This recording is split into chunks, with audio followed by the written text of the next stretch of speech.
After racing over in Europe in the MX2 class for the last 2 years, Jack Chambers has announced his, 2025 plans to come back over here, race Supercross, I'm assuming motocross and also SMX playoffs. Maybe I'm wrong about that.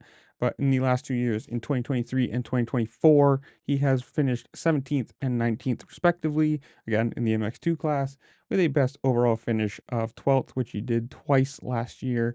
And well, he hasn't raced Supercross since 23, so obviously moving over there. Before that, he did 2 rounds of Supercross in 23 before he took the opportunity to move over with the Big Van World MTX Kawasaki team.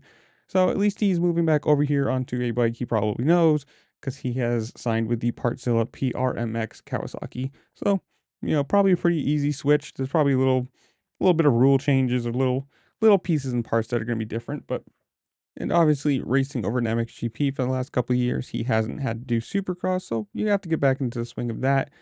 He made his debut in motocross in 21 and his Supercross debut in 22. So getting back on the horse, getting a little bit back of that on the, once you get back on the bike, it's always the same thing, or however the saying goes.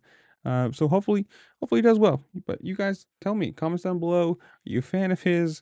Are you excited for this? Do you think it's a good move for him? Have you been watching MXGP? Or are you just a Supercross and American motocross fan? Or whatever it is. Comment down below. Tell me what you think. While you're down there, make sure to like, share, subscribe. Do all the fun things this platform lets you do. Because it really does help me out and I appreciate it. And with that, I'll see you later. Peace.